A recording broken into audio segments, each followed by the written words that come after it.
Nauru merupakan negara kecil yang terletak di barat daya Samudra Pasifik dengan luas sekitar 21 km persegi.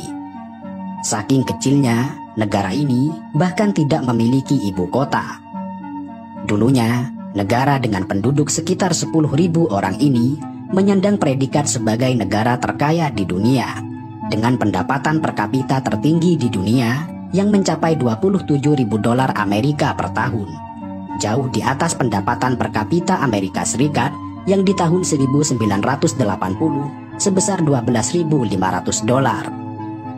Sayangnya, negara Nauru kemudian jatuh miskin dan terlilit hutang karena kehabisan kotoran atau tai burung. Sebelum menjadi sebuah negara merdeka pada tanggal 13 Januari tahun 1968, Pulau Nauru merupakan sebuah pulau dengan keindahan alam yang menakjubkan. Kekayaan utama negara ini mulai terjadi sejak ribuan abad silam ketika pulau kecil ini menjadi rumah singgah bagi burung-burung yang bermigrasi antar benua. Burung-burung yang bermigrasi tersebut kemudian membuang kotoran di pulau kecil itu, di mana kemudian secara alamiah kotoran-kotoran tersebut berubah menjadi kera guano, bahan alamiah penghasil fosfat yang bernilai ekonomi tinggi. Ketika Nauru meraih kemerdekaan pada 13 Januari tahun 1968, diperkirakan terdapat sekitar 60 hingga 70 juta ton cadangan fosfat di negara tersebut.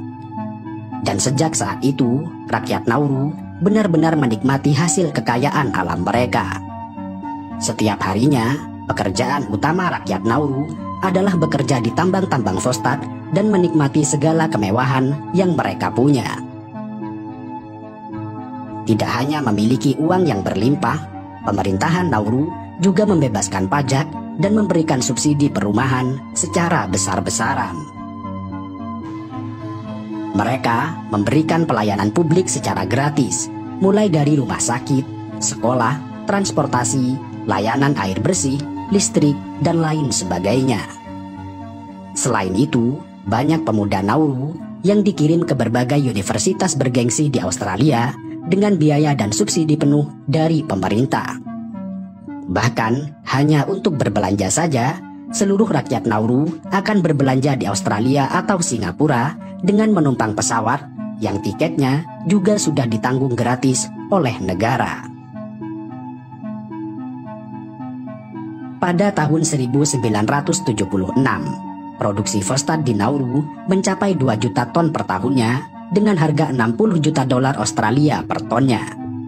Ini artinya, pada tahun 1976, dari hasil penjualan fosfat saja, pendapatan negara Nauru mencapai $120 juta, atau jika dikonversikan dengan rupiah saat ini, mencapai 9 triliun rupiah per tahunnya. Selama satu dekade antara tahun 1974 hingga tahun 1980-an, segala kemewahan benar-benar menjadi milik masyarakat Nauru. Rumah-rumah mereka dipenuhi dengan barang-barang berharga. Bahkan, pantai di Nauru dipenuhi oleh perahu pribadi mewah milik perorangan.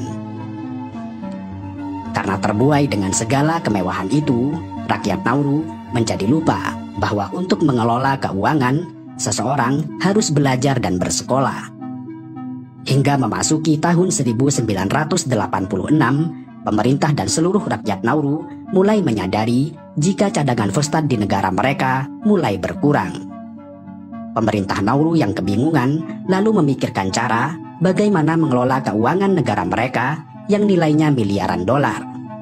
Tetapi sialnya, tidak ada satupun dari warga Nauru yang dianggap cakap di bidang ekonomi, keuangan, maupun investasi. Sehingga mereka menggunakan jasa konsultasi asing dengan biaya mahal untuk mengelola keuangan negaranya. Namun sialnya lagi, para konsultan keuangan yang disewa pemerintah Nauru tersebut ternyata melakukan korupsi besar-besaran dengan melaporkan kebutuhan keuangan yang mengada-ada.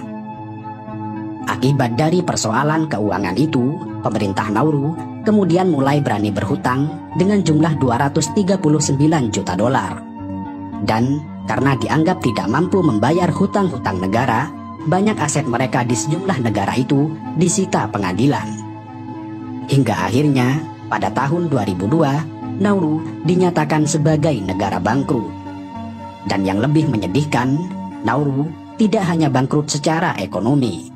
Tanah-tanah di Nauru sudah tidak bisa lagi dijadikan lahan pertanian dan perkebunan karena telah rusak akibat pertambangan.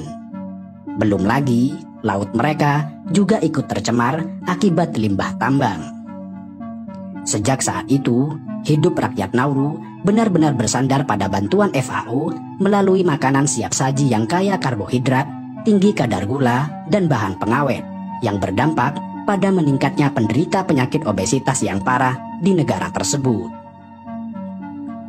Nauru dengan segala kisahnya ini menjadi pelajaran penting bagi kita, bahwa kekayaan alam yang telah dianugerahkan Tuhan kepada kita harus dikelola dengan arif dan bijaksana demi keberlangsungan masa depan negara kita. Karena jika tidak demikian, boleh jadi kita akan menjadi warga-warga Nauru berikutnya.